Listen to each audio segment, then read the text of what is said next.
मैं तो इस गल तो जी बड़ा हैरान हुन्ना भी आपां नूं आज़ाद होए 75 साल हो गए। मेरे बजुर्ग सानूं कहंदे हुंदे सीगे, अज भी जिहड़े बजुर्ग जिउंदे कहंदे हुंदे सी भी इहदे नालों तां अंग्रेज़ां दा राज चंगा सी। प्रॉब्लम बीबा जी ये है कि जे माँ प्यो हमेशा झूठ ही बोलते रहणगे, हमेशा गप्पा ही मारते रहणगे, उन्होंने कोई काम नहीं करना। तुसीं अपने फादर तो कोई चीज़ मंगी, हाँ हाँ बेटा लै गल ही कोई नहीं, तू दस गल, वो चीज़ तुहानूं कदे नहीं मिली। तो एक दिन तुहाडे दिमाग 'च आऊगा भी मेरा प्यो तो बस हाँ ही करदा रहिंदा, लैके कुछ नहीं दिंदा। और अज असीं जिंदगी 'च अपने देश का वो हाल कर रहे हैं जिथे जर्रा जर्रा बच्चा बच्चा ये कहता है कि ये वो माँ प्यो ने साडे रहनुमा लीडर, साडे पार्टियां वाले जिन्हां दी बुक्कल 'च बैठ के असीं छत्र छाया ते छां मननी सी, अज उही माँ प्यो साडा कतल करन ते निकले हुए हैं। क्यों तुसीं लहू पीने हो गरीबां दा, किसानां दा? काहदे वास्ते? तुहानूं माड़ी मोटी शर्म आउणी चाहीदी है। किस तरह दे तुसीं माँ बाप आओ, किस तरह दे तुसीं लीडर हो? मेरा मन रोंदा है गल करते हुए कि ये दिन भी देखने सी कि जिन्हां नूं मूँह चक के देखदे सी, वाह ये साडे लीडर ने जी, ये साडे देश दे रहनुमा ने जी, अज उही साडे लोकां दे गलां 'च फांसी पाई बैठे, रस्सा पाई बैठे। ਜਿਹੜੇ ਯੰਗ ਕਲਾਕਾਰ ਨੇ, ਚਲੋ ਪਹਿਲੀ ਵਾਰ ਹੀ ਸਹੀ ਕਿਸੇ ਸਹੀ ਮੁੱਦੇ ਤੇ ਉਹ ਸਾਹਮਣੇ ਆਏ ਨੇ। ਸੋ ਕੀ ਲੱਗਦਾ ਯੂਥ ਦਾ ਜਿਹੜਾ ਆ ਬਹੁਤ ਜ਼ਿਆਦਾ ਦਬਾਅ ਹੈ ਇਸ ਤੇ, ਕੀ ਸਰਕਾਰ ਇਸ ਦਬਾਅ ਦੇ ਨੀਚੇ ਆ ਕੇ ਡਿਸੀਜਨ ਬਦਲ ਦੇਵੇ? ਸਰਕਾਰਾਂ ਨੂੰ ਕਿਹਦਾ ਦਬਾਅ ਜੀ? ਉਹ ਕੀ ਪ੍ਰਵਾਹ ਕਰਦੇ?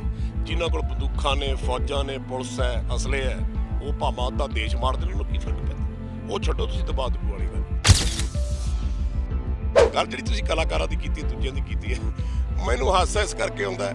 ਮੈਂ ਕਿਹਾ ਅੱਜ ਤਾਂ ਤੁਸੀਂ ਕਹਿੰਦੇ ਆ ਚੱਕ ਦਿਆਂਗੇ, ਗੱਲ ਹੀ ਕੋਈ ਨਹੀਂ, ਆ ਫੱਕੀ ਉਡਾ ਦਿਆਂਗੇ, ਤਗੜੇ ਹੋ ਜਾਓ ਤੁਸੀਂ, ਤੇ ਉਧਰੋਂ ਜੇ ਦਰ ਦਰ ਦਰ ਦਰ ਦਰ ਕਰਕੇ ਫਾਇਰ ਵੱਜੇ ਤੇ ਫੇਰ ਹੀ ਨਹੀਂ ਪਤਾ ਲੱਗਣਾ ਕਿਹਦੀ ਚੱਪਲ ਕਿਤੇ ਰਹਿ ਗਈ ਤੇ ਬੂਟ ਕਿਤੇ ਰਹਿ ਗਏ। ਸਤਿ ਸ਼੍ਰੀ ਅਕਾਲ, ਤੁਸੀਂ ਦੇਖ ਰਹੇ ਹੋ ਡੇਲੀ ਪੋਸਟ ਪੰਜਾਬੀ ਤੇ ਮੈਂ ਹਾਂ ਤੁਹਾਡੇ ਨਾਲ ਸੋਨਾਲੀ। ਵੈਲ ਇਸ ਸਮੇਂ ਮੇਰੇ ਨਾਲ ਅਜਿਹੀ ਸ਼ਖਸੀਅਤ ਆ ਜੋ ਵੈਸੇ ਕਿਸੇ ਪਹਿਚਾਣ ਦੇ ਮੁਹਤਾਜ ਤਾਂ ਬਿਲਕੁਲ ਨਹੀਂ ਆ, ਬਟ ਜਦ ਵੀ ਮੈਂ ਉਹਨਾਂ ਦੀ ਆਵਾਜ਼ ਸੁਣਦੀ ਆ ਨਾ, ਮੈਂ ਸਹਿਮ ਜਾਂਦੀ ਹਾਂ, ਕਿਉਂਕਿ ਉਹਨਾਂ ਦੀ ਜਿਹੜੀ ਸਟੇਟਮੈਂਟਸ ਹੁੰਦੀ ਆ ਉਹ ਬਿਲਕੁਲ ਤਿੱਖੀ ਹੁੰਦੀ ਆ ਤੇ ਲੋਕਾਂ ਦੇ ਦਿਲ 'ਚ ਜਾ ਕੇ ਵੱਜਦੀ ਆ, ਤੇ ਅਫਕੋਰਸ ਸੱਚ ਜਿਹੜਾ ਹੁੰਦਾ ਹੈ ਉਹ ਕੌੜਾ ਹੀ ਹੁੰਦਾ ਆ। ਸੋ ਅਜਿਹੀ ਸਟੇਟਮੈਂਟ ਕਰਕੇ ਹਮੇਸ਼ਾ ਲਾਈਮਲਾਈਟ ਵਿੱਚ ਰਹਿੰਦੇ ਨੇ ਤੇ ਮੇਰੇ ਪਰਸਨਲ ਬਹੁਤ ਫੇਵਰੇਟ ਨੇ, ਕਿਉਂਕਿ ਇਹਨਾਂ ਦੇ ਕੰਮ ਇਹੋ ਜਿਹੇ ਨੇ ਜਿਨ੍ਹਾਂ ਨੂੰ ਸੁਣ ਕੇ ਆਈ ਫੀਲ ਬਲੈਸਡ ਕਿ ਚਲੋ ਇਹ ਸਾਨੂੰ ਮਿਲੇ ਐਜ਼ ਰੋਲ ਮਾਡਲ। ਦੱਸਣਾ ਚਾਹੁੰਦੇ ਆ, I am talking about one and only Yograj ਜੀ। ਸਤਿ ਸ਼੍ਰੀ ਅਕਾਲ। ਸਤਿ ਸ਼੍ਰੀ ਅਕਾਲ ਜੀ। ਯੋਗਰਾਜ ਸਿੰਘ ਸਪੁੱਤਰ ਸ਼ਹੀਦ ਬਾਬਾ ਦੀਪ ਸਿੰਘ ਜੀ ਦੀ ਫਤਿਹ ਸਾਰੇ ਕਬੂਲ ਕਰਿਓ। ਵਾਹਿਗੁਰੂ ਜੀ ਕਾ ਖਾਲਸਾ, ਵਾਹਿਗੁਰੂ ਜੀ ਕੀ ਫਤਿਹ। ਹਾਂਜੀ ਬੀਬਾ ਜੀ, ਥੈਂਕ ਯੂ ਸੋ ਮਚ ਸਾਡੇ ਨਾਲ ਜੁੜਨ ਲਈ। ਨਹੀਂ ਜੀ, ਮਿਟਸ ਮਾਈ ਆਨਰ ਜੀ। ਮੈਂ ਹਮੇਸ਼ਾ ਜਦ ਤੁਸੀਂ ਆਉਂਦੇ ਹੋ ਸਾਰੇ ਮੀਡੀਆ ਵਾਲੇ ਤਾਂ ਮੈਨੂੰ ਲੱਗਦਾ ਵੀ ਮੈਂ ਯੋਗ ਤਾਂ ਹੈ ਨਹੀਂ, ਬਟ ਤੁਸੀਂ ਮੈਨੂੰ ਬਹੁਤ ਮਾਣ ਤਾਣ ਦਿੰਦੇ ਹੋ। Thank you so much.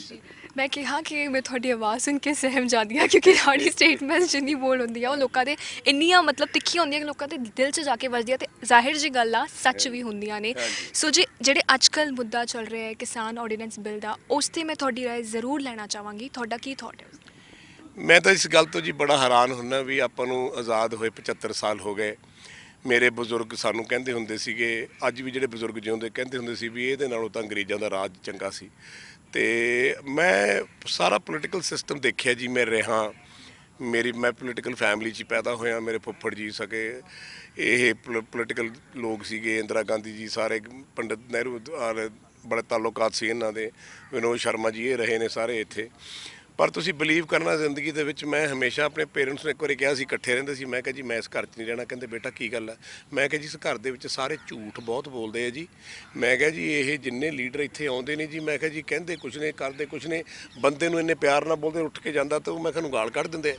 ਅਤੇ ਮੈਂ ਕਿਹਾ ਜੀ ਮੈਂ ਤਾਂ ਇਹੋ ਜਿਹੇ ਘਰ ਐਟਮੋਸਫੀਅਰ 'ਚ ਮੈਂ ਨਹੀਂ ਰਹਿ ਸਕਦਾ। ਤਾਂ ਮੇਰੇ ਫਾਦਰ ਨੇ ਫਿਰ ਘਰ ਬਣਾਉਣਾ ਸ਼ੁਰੂ ਕੀਤਾ, ਅਸੀਂ ਅਲੱਗ ਹੋ ਗਏ। ਪ੍ਰੋਬਲਮ ਬੀਬਾ ਜੀ ਇਹ ਹੈ ਕਿ ਜੇ ਮਾਂ ਪਿਓ ਹਮੇਸ਼ਾ ਝੂਠ ਹੀ ਬੋਲਦੇ ਰਹਿਣਗੇ, ਹਮੇਸ਼ਾ ਗੱਪਾਂ ਹੀ ਮਾਰਦੇ ਰਹਿਣਗੇ, ਉਹਨਾਂ ਨੇ ਕੋਈ ਕੰਮ ਨਹੀਂ ਕਰਨਾ। ਤੁਸੀਂ ਆਪਣੇ ਫਾਦਰ ਤੋਂ ਕੋਈ ਚੀਜ਼ ਮੰਗੀ, ਹਾਂ ਹਾਂ ਬੇਟਾ ਲੈ ਗੱਲ ਹੀ ਕੋਈ ਨਹੀਂ, ਤੂੰ ਦਸ ਗੱਲ, ਉਹ ਚੀਜ਼ ਤੁਹਾਨੂੰ ਕਦੇ ਨਹੀਂ ਮਿਲੀ। ਤਾਂ ਇੱਕ ਦਿਨ ਤੁਹਾਡੇ ਦਿਮਾਗ 'ਚ ਆਊਗਾ ਵੀ ਮੇਰਾ ਪਿਓ ਤਾਂ ਬਸ ਹਾਂ ਹੀ ਕਰਦਾ ਰਹਿੰਦਾ, ਲੈ ਕੇ ਕੁਛ ਨਹੀਂ ਦਿੰਦਾ। ਸੋ ਮੇਰੇ ਹਿਸਾਬ ਨਾਲ ਜਿਹੜਾ ਇੰਨਾ ਝੂਠ ਬੋਲਿਆ ਗਿਆ ਪਿੱਛੇ 75 ਸਾਲਾਂ 'ਚ, ਤੇ ਸਿਰਫ ਆਪਣੇ ਫਾਇਦੇ ਵਾਸਤੇ, ਪੋਲੀਟੀਕਲ ਮੁੱਦਿਆਂ ਵਾਸਤੇ ਜਿਹੜਾ ਫਾਇਦਾ ਲੈਣਾ ਹੈ, ਲੋਕਾਂ ਦਾ ਜੀ ਵਿਸ਼ਵਾਸ ਉੱਠ ਗਿਆ। ਜੇ ਉਹ ਚੰਗਾ ਵੀ ਕਰ ਰਹੇ ਆ ਨਾ, ਜੇ ਸਪੋਜ਼ ਇਹ ਚੰਗਾ ਵੀ ਹੋਊਗਾ ਜਾਂ ਹੋ ਰਿਹਾ, ਜਿਹੜਾ ਕਿ ਮੈਨੂੰ ਉਮੀਦ ਨਹੀਂ ਹੈ, ਤਾਂ ਵੀ ਕਿਸਾਨ ਲੋਕ ਜਿਹੜੇ ਹੈਗੇ ਉਹ ਵਿਸ਼ਵਾਸ ਨਹੀਂ ਕਰਦੇ। ਔਰ ਮੈਂ ਇੱਕ ਗੱਲ ਜ਼ਰੂਰ ਕਹਿਣਾ ਚਾਹੁੰਦਾ ਕਿ ਆਪਾਂ ਸਾਰੇ ਇਨਸਾਨ ਆ, ਆਪਾਂ ਨੇ ਢਿੱਡ ਲੱਗਿਆ, ਆਪਾਂ ਨੂੰ ਰੋਟੀ ਚਾਹੀਦੀ ਹੈ। ਰੋਟੀ ਜ਼ਮੀਨ 'ਚ ਉੱਗਣੀ ਹੈ, ਸਬਜ਼ੀਆਂ ਜ਼ਮੀਨ 'ਚ ਉੱਗਣੀਆਂ, ਖਾਣ ਪੀਣ ਦੀ ਚੀਜ਼ ਜ਼ਮੀਨ 'ਚ ਉੱਗਣੀ ਹੈ। ਅਤੇ ਜੇ ਆਪਾਂ ਉਹ ਕਿ ਪਵਨ ਗੁਰੂ ਪਾਣੀ ਪਿਤਾ ਮਾਤਾ ਧਰਤ ਮਹਤ, ਕਿੱਡੀ ਵੱਡੀ ਧਰਤੀ ਦਾ ਨਾਂ ਹੈ ਮਾਤਾ। ਉਸ ਮਾਤਾ ਨੂੰ ਤੁਸੀਂ ਨੰਗੇ ਕਰਨਾ, ਉਸ ਮਾਤਾ ਨੂੰ ਵੱਢ ਦੇਣਾ, ਉਸ ਪਿਓ ਨੂੰ ਮਾਰ ਦੇਣਾ ਜਿਹੜਾ ਤੁਹਾਨੂੰ ਜ਼ਿੰਦਗੀ 'ਚ ਅਨਾਜ ਦੇ ਰਿਹਾ, ਤੁਹਾਡਾ ਢਿੱਡ ਭਰ ਰਿਹਾ, ਤੇ ਫਿਰ ਦੱਸੋ ਤੁਹਾਡਾ ਕੀ ਬਣੂਗਾ। ਅੱਜ ਆਪਾਂ ਜਿਹੜੇ ਇਹ ਕਿਸਾਨ ਨੇ ਇਹਨਾਂ ਤੇ ਇੰਨੇ ਅਤਿਆਚਾਰ ਹੁੰਦੇ ਆ ਰਹੇ ਨੇ, ਕਿਉਂ ਹੁੰਦੇ ਆ ਰਹੇ ਨੇ? ਸਗੋਂ ਗੌਰਮੈਂਟ ਨੂੰ ਚਾਹੀਦਾ ਕਿ ਲਓ ਜੀ ਆ ਲੈ ਬਈ, ਤੂੰ ਆਹ ਪੈਸੇ ਕਰ, ਤੂੰ ਜ਼ਿਮੀਂਦਾਰ ਕਰ, ਤੂੰ ਹੋਰ ਜ਼ਮੀਨ ਲੈ ਲਾ, ਤੂੰ ਹੋਰ ਕਰ, ਤੂੰ ਹੋਰ ਅਨਾਜ ਪੈਦਾ ਕਰ। ਕਿਸੇ ਟਾਈਮ ਪੰਜਾਬ ਇਕੱਲੇ ਦੇ ਵਿੱਚੋਂ ਹਿੰਦੁਸਤਾਨ ਨੂੰ ਰੋਟੀ ਖਵਾਉਣ ਤੋਂ ਬਾਅਦ ਬਾਹਰਲੇ ਮੁਲਕਾਂ 'ਚ ਆਪਣੀ ਕਣਕ, ਆਪਣੇ ਚੌਲ, ਆਪਣੀਆਂ ਚੀਜ਼ਾਂ ਜਾਂਦੀਆਂ ਹੁੰਦੀ ਸੀ, ਤੁਹਾਨੂੰ ਪਤਾ ਹੋਊਗਾ। ਔਰ ਅੱਜ ਅਸੀਂ ਜ਼ਿੰਦਗੀ 'ਚ ਆਪਣੇ ਦੇਸ਼ ਦਾ ਉਹ ਹਾਲ ਕਰ ਰਹੇ ਹਾਂ ਜਿੱਥੇ ਜ਼ਰਰਾ ਜ਼ਰਰਾ ਬੱਚਾ ਇਹ ਕਹਿੰਦਾ ਹੈ ਕਿ ਇਹ ਉਹ ਮਾਂ ਪਿਓ ਨੇ ਸਾਡੇ ਰਹਿਨੁਮਾ ਲੀਡਰ, ਸਾਡੇ ਪਾਰਟੀਆਂ ਵਾਲੇ, ਜਿਨ੍ਹਾਂ ਦੀ ਬੁੱਕਲ 'ਚ ਬੈਠ ਕੇ ਅਸੀਂ ਛੱਤਰ ਛਾਇਆ ਤੇ ਛਾਂ ਮੰਨਣੀ ਸੀ। ਅੱਜ ਉਹੀ ਮਾਂ ਪਿਓ ਸਾਡਾ ਕਤਲ ਕਰਨ ਤੇ ਨਿਕਲੇ ਹੋਏ ਆ। ਇਹ ਜਿਹੜਾ ਬਿੱਲ ਪਾਸ ਹੋਇਆ, ਕੁਛ ਤਾਂ ਤੁਸੀਂ ਸੋਚ ਲਓ, ਪਤਾ ਨਹੀਂ ਇਹ ਬਿੱਲ ਬਾਰੇ ਕੀ ਹੈ ਕੀ ਨਹੀਂ, ਮੈਂ ਤਾਂ ਡਿਟੇਲ 'ਚ ਇੰਨਾ ਗਿਆ ਨਹੀਂ। ਪਰ ਜੇ ਲੋਕਾਂ ਦਾ ਇੰਨਾ ਰੋਸ ਹੈਗਾ, ਤੁਸੀਂ ਉਹਨਾਂ ਨੂੰ ਬੈਠ ਕੇ ਉਹਨਾਂ ਨਾਲ ਗੱਲ ਕਰੋ ਕਿ ਭਾਈ ਇਸ ਤਰ੍ਹਾਂ ਨਹੀਂ, ਇਸ ਤਰ੍ਹਾਂ ਹੋਣਾ ਚਾਹੀਦਾ। ਕਿਉਂ ਤੁਸੀਂ ਲਹੂ ਪੀਂਦੇ ਹੋ ਗਰੀਬਾਂ ਦਾ, ਕਿਸਾਨਾਂ ਦਾ? ਕਾਹਦੇ ਵਾਸਤੇ? ਤੁਹਾਨੂੰ ਮਾੜੀ ਮੋਟੀ ਸ਼ਰਮ ਆਉਣੀ ਚਾਹੀਦੀ ਹੈ।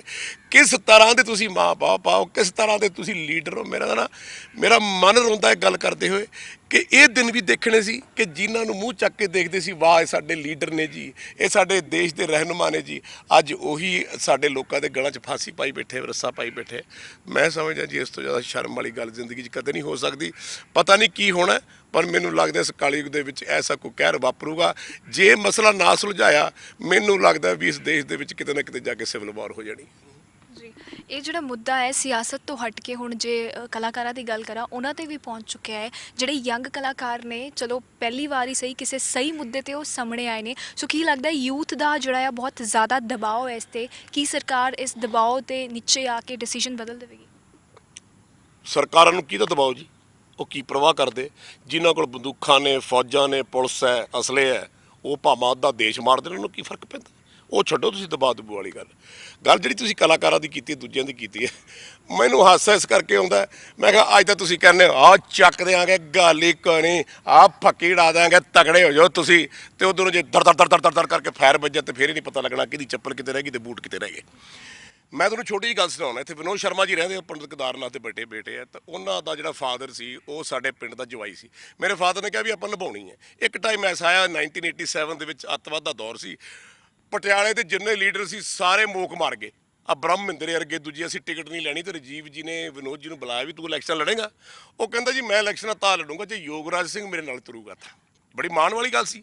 ਮੈਨੂੰ ਬੁਲਾਇਆ, ਮੈਂ ਕਿਹਾ ਜੀ ਮੈਂ ਨਾਲ ਤਾਂ ਤੁਰੂੰਗਾ, ਪਰ ਮੈਂ ਆਪਣੀ ਫੌਜ, ਆਪਣੇ ਬੰਦੇ, ਆਪਣੇ ਅਸਲੇ ਮੈਨੂੰ ਚਾਹੀਦੇ ਆ।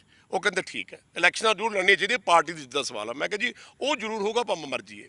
ਜਦ ਅਸੀਂ ਘਰੋਂ ਚੱਲਣ ਲੱਗੇ ਤਾਂ ਸਾਡੀ ਰਾਣੀ ਭਾਬੀ ਜੀ, ਵਿਨੋਦ ਜੀ ਦੀ ਵਾਈਫ, ਕਹਿਣ ਲੱਗੀ, ਮੈਂ ਉਹਨਾਂ ਨੂੰ ਮਾਂ ਹੀ ਕਹਿਣਾ, ਉਹ ਕਹਿਣ ਲੱਗੀ ਪੁੱਤ ਦੇਖੀ ਕਿਤੇ ਮੇਰੇ ਸੁਹਾਗ ਦਾ ਖਿਆਲ ਰੱਖੀ। ਮੈਂ ਕਿਹਾ ਮਾਂ ਮੇਰੀਏ, ਜੇ ਮੈਂ ਮਰ ਗਿਆ, ਇਹਨੂੰ ਕੁਝ ਹੋ ਗਿਆ, ਮੈਂ ਨਹੀਂ ਕਹਿ ਸਕਦਾ ਕੁਝ, ਪਰ ਮੈਂ ਜਿਉਂਦਾ ਆ ਗਿਆ, ਤੇਰਾ ਖਸਮ ਮਰ ਗਿਆ, ਤਾਂ ਤੂੰ ਕਹਿ ਦੀ ਜਾਂ ਲੱਖ ਲੈਣ ਮੈਂ ਆਪਣੀ ਮਾਂ ਦੀ ਕੁੱਖ 'ਚ ਨਹੀਂ ਜੰਮਿਆ।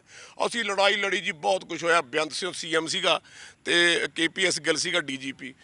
ਮਾਰ ਉੱਥੇ ਅੱਤਵਾਦੀ ਘੁੰਮਦੇ ਫਿਰਦੇ ਸੀ, ਲੜਾਈ ਲੜੀ, ਇਲੈਕਸ਼ਨਾਂ ਹਾਰ ਗਏ, ਤਿੰਦਰਪਾਲ ਜਿੱਤ ਗਿਆ ਜੇਲ੍ਹ ਦੇ ਵਿੱਚ। ਲੇਕਿਨ ਇੱਕੋ ਗੱਲ ਕਹਿੰਦੇ ਸੀ, ਕਹਿੰਦੇ ਯਾਰ ਇੱਕੋ ਹੀ ਸੂਰਮਾ ਡਟਿਆ ਹੋਇਆ ਵਿਨੋਦ ਸ਼ਰਮੇ ਦੇ ਅੱਗੇ, ਬਈ ਉਹਨੂੰ ਅਸੀਂ ਕਿਵੇਂ ਮਾਰੀਏ, ਉਹ ਗੁਰੂ ਘਰ ਦਾ ਬੱਚਾ ਹੈ। ਮੇਰਾ ਕਹਿਣ ਦਾ ਮਤਲਬ ਹੈ ਵੀ ਜ਼ੁਬਾਨ ਦਿੱਤੀ ਤਾਂ ਫਿਰ ਸਿਰ ਵੀ ਦੇਣੇ ਪੈਂਦੇ ਆ। ਹੁਣ ਆਪਾਂ ਸਾਰੇ ਕਲਾਕਾਰਾਂ ਨੇ, ਲੋਕਾਂ ਨੇ ਆਹ ਗੱਲ ਹੀ ਕੋਈ ਨਹੀਂ, ਮੈਂ ਬੜਾ ਸੁਣਦਾ ਆ ਰਿਹਾ ਤੇ ਮੈਨੂੰ ਹਾਸਾ ਇਸ ਕਰਕੇ ਆਉਂਦਾ, ਪੁੱਤਰੋ ਜੇ ਕੱਲ ਨੂੰ ਅੱਗੇ ਗੋਲੀਆਂ ਚੱਲੀਆਂ ਤੇ ਫਿਰ ਭੱਜ ਨਾ ਜੇ ਜਾਇਓ, ਜਾਂ ਨਾ ਕਿ ਮੈਨੂੰ ਜ਼ੁਕਾਮ ਹੋ ਗਿਆ, ਅੱਜ ਮੈਨੂੰ ਬੁਖਾਰ ਹੋ ਗਿਆ। ਜੇ ਤੁਰਨਾ ਤਾਂ ਤਗੜੇ ਹੋ ਕੇ ਤੁਰਿਓ ਜੇ, ਨਹੀਂ ਮੈਂ ਤਾਂ ਇਹ ਚਾਹੂੰਗਾ ਕਿ ਕਿਹੜੀ ਗੱਲ ਹੈ ਜਿਹੜੀ ਕ੍ਰਾਸ ਦਾ ਟੇਬਲ ਨਹੀਂ ਹੋ ਸਕਦੀ। ਗੋਲੀਆਂ ਗਾਲੀਆਂ ਦੀ ਕੋਈ ਲੋੜ ਨਹੀਂ ਹੈ, ਜਾਂ ਇਹ ਪ੍ਰੋਪਰਟੀਆਂ ਹਿੰਦੁਸਤਾਨ ਦੀਆਂ ਖਰਾਬ ਕਰਨੀਆਂ, ਅੱਗਾ ਲਾਉਣੀਆਂ। I don't agree with this. I feel so blessed to meet you every time. The way you sort things, ਤੁਸੀਂ ਬਹੁਤ ਸੁਲਝੇ ਹੋਏ ਇਨਸਾਨ ਹੋ ਤੇ ਮੈਨੂੰ ਬਹੁਤ ਚੰਗਾ ਲੱਗਦਾ ਹੈ। ਸਭ ਤੋਂ ਚੰਗੀ ਚੀਜ਼ ਜਿਹੜੀ ਹੈ ਉਹ ਲੱਗਦੀ ਹੈ, ਯੁਵਰਾਜ ਸਿੰਘ ਸਭ ਜਾਣਦੇ ਆ, ਰੋਲ ਮਾਡਲ ਆ, ਤੁਸੀਂ ਉਹਨਾਂ ਨੂੰ ਬਣਾਇਆ, ਸਭ ਜਾਣਦੇ ਆ।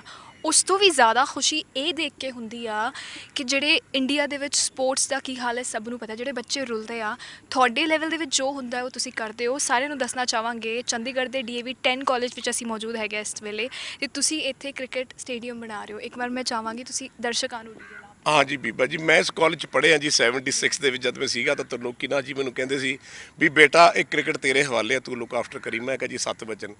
ਤੇ ਮੈਂ ਉਦੋਂ ਦਾ ਲੱਗਿਆ ਹੋਇਆ ਜੀ, ਤੇ ਮੈਂ ਕੋਈ 30-35 ਸਾਲ ਇੱਥੇ ਕੋਚਿੰਗ ਕਰੀ ਜੀ। ਫਿਰ ਉਸ ਤੋਂ ਬਾਅਦ ਮੈਂ ਫਿਲਮਾਂ 'ਚ ਬਿਜ਼ੀ ਹੋ ਗਿਆ, ਤੇ ਹੁਣ ਜਦ ਦਾ ਯੁਵਰਾਜ ਵਾਪਸ ਆਇਆ PCA ਦੇ ਵਿੱਚ, ਤੇ ਪੁਨੀਤ ਬਾਲੀ ਜੀ ਉਹਨਾਂ ਸੈਕਟਰੀ ਬਣੇ, ਬੜੇ ਚੰਗੇ ਚੰਗੇ ਲੋਕ ਨੇ ਇਹ।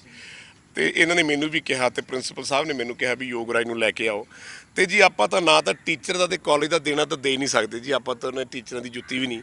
ਤੇ ਇਹ ਜਿਹੜੀ ਗਰਾਊਂਡ ਹੈ ਬੀਬਾ ਜੀ, ਇਸ ਗਰਾਊਂਡ ਨੂੰ ਬੜੇ ਭਾਗ ਲੱਗੇ। ਕਪਿਲ ਦੇਵ ਵਰਗੇ, ਯੁਵਰਾਜ ਸਿੰਘ ਵਰਗੇ, ਇੱਥੇ ਯੋਗਰਾਜ ਸਿੰਘ ਵਰਗੇ, ਅਸ਼ੋਕ ਮਲਹੋਤਰੀ ਵਰਗੇ ਸਾਰੇ ਕ੍ਰਿਕਟਰ ਇੱਥੇ ਖੇਲ ਕੇ ਇੰਡੀਆ ਵੀ ਖੇਲੇ, ਰਣਜੀ ਟਰੋਫੀ ਵੀ ਖੇਲੇ, IPL ਦੇ ਵਿੱਚ ਵੀ ਬੱਚੇ ਖੇਡ ਰਹੇ ਆ।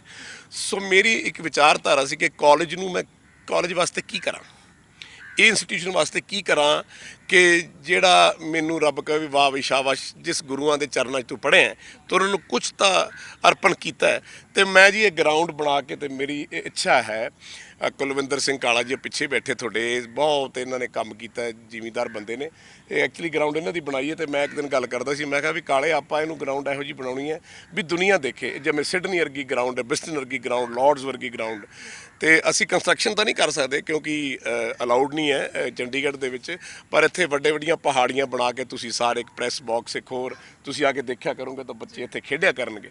ਸੋ ਮੇਰਾ ਕਹਿਣ ਦਾ ਮਤਲਬ ਇਹ ਹੈ ਵੀ ਮੈਂ ਇੱਕ ਜਾਂਦੇ ਜਾਂਦੇ, ਦੇਖੋ ਟਾਈਮ ਟੂ ਮੀਟ ਗੋਡ ਹੈ ਨਾ, ਟਾਈਮ ਆਈ ਜਾਂਦਾ, ਬੰਦੇ ਨੂੰ ਤਿਆਰੀ ਕਰਨੀ ਚਾਹੀਦੀ ਵੀ ਜਾਂਦੇ ਜਾਂਦੇ ਜ਼ਿੰਦਗੀ ਦੇ ਵਿੱਚ ਕੋਈ ਇਹੋ ਜਿਹੀ ਭੇਂਟ DAV ਕਾਲਜ ਨੂੰ, ਚੰਡੀਗੜ੍ਹ ਕ੍ਰਿਕਟਰਸ ਨੂੰ ਦੇ ਜਾ ਜਿਹੜਾ ਮੇਰੇ ਜਾਣ ਤੋਂ ਬਾਅਦ ਵੀ ਪ੍ਰਫੁੱਲਤ ਹੋਵੇ, ਤੇ ਇੱਥੇ ਬੱਚਿਆਂ ਨੂੰ ਕੋਚਿੰਗ ਮਿਲੇ ਤੇ ਉਹ ਦੁਨੀਆ ਖੇਡ ਕੇ ਆਪਣਾ ਨਾਮ ਰੋਸ਼ਨ ਕਰਨ। ਮੇਰੀ ਇੰਨੀ ਬਸ ਖੁਆਇਸ਼ ਹੈ। ਜਿੰਨੇ ਤੁਸੀਂ ਫਿੱਟ ਹੋ, ਜਿੰਨੇ ਤੁਸੀਂ ਹੈਂਡਸਮ ਹੁਣ ਤੱਕ ਹੋ, ਮੈਂ ਚਾਹੁੰਦੀ ਹਾਂ ਤੁਸੀਂ ਹੋਰ ਜ਼ਿਆਦਾ ਸਾਲ ਜੀਓ, ਤੇ ਐਦਾਂ ਹੀ ਹਰ ਮੁੱਦੇ ਤੇ ਅਸੀਂ ਸਿਰਫ ਤੁਹਾਡੇ ਕੋਲ ਆਈ ਸਭ ਤੋਂ ਪਹਿਲਾਂ, ਤੇ ਤੁਹਾਡੇ ਨਾਲ ਹੀ ਗੱਲ ਕਰੀਏ। ਥੈਂਕ ਯੂ ਜੀ, ਤੁਹਾਡੀ ਬਹੁਤ ਬਹੁਤ ਧੰਨਵਾਦ ਜੀ। ਗੋਡ ਬਲੈਸ ਯੂ ਜੀ। ਵਾਹਿਗੁਰੂ ਜੀ ਕਾ ਖਾਲਸਾ, ਵਾਹਿਗੁਰੂ ਜੀ ਕੀ ਫਤਿਹ ਜੀ।